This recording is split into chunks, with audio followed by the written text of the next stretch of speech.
had to do this video. You know, something that I've come to observe and realize is when you're going deep into spirituality, your plans, you'll have to leave them. You'll have to stop having plans, targets, and goals and procedures that you're following. You have to stop that. Why am I saying you have to stop? For example, you know what you're gonna have during lunchtime. You have a meal plan. I'm gonna eat this during lunchtime. I've even prepared it. I've even carried it to my workplace. And then supper, I left something at home that I'm gonna have. I know, like, I have a whole blueprint of what I'm gonna do. The whole day. This is lunch. This is supper. However, God had other plans. God wanted somebody to invite you for a lunch. Let's say, for example, it's a colleague, it's a friend.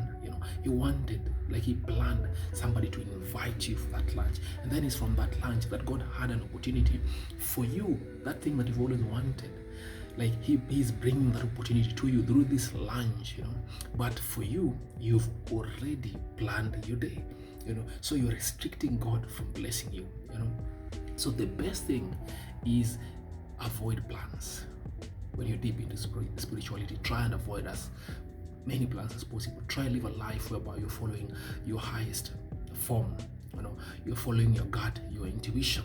Try and leave room for God to bless you. Try and leave, the unknown to surprise you, the unknown to bless you.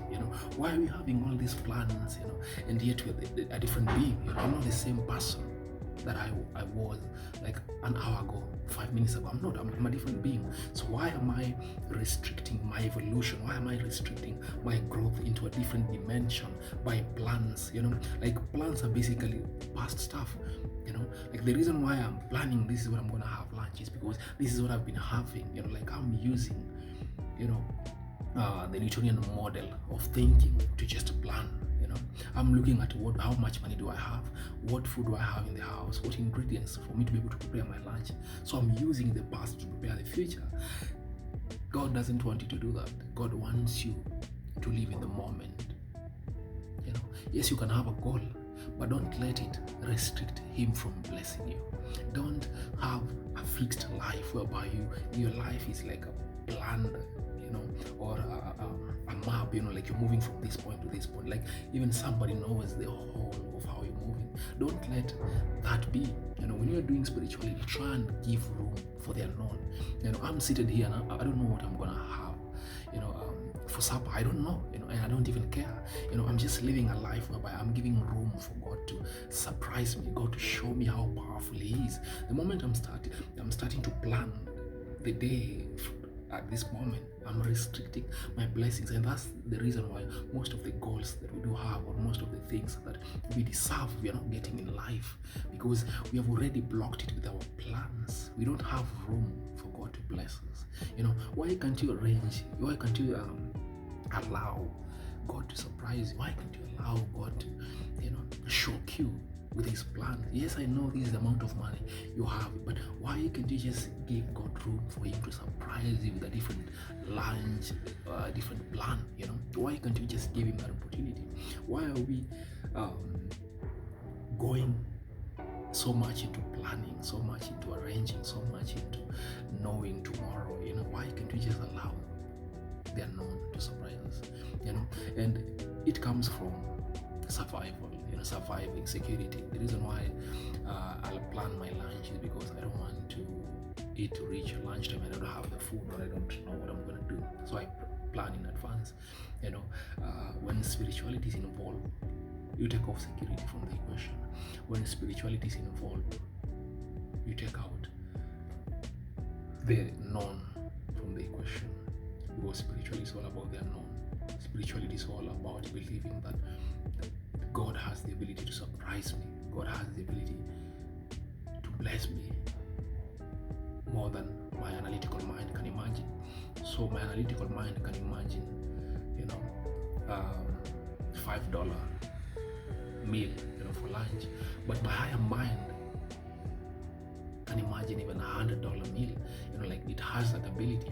So why am I restricting myself from experiencing how awesome God is? Let's stop using our past to predict our future. Let's stop using our limitations, upon God. Let's allow the world to surprise us. And if you do that, if you start living a life, okay, I don't mean that you should waste, let's say, for example, you have some cash and you just misuse it. I don't mean that. What I mean, like, try and give room. Yes, you can have some money and can buy lunch. You can have someone that can buy lunch, but don't restrict that opportunity or possibility of something happening at that moment.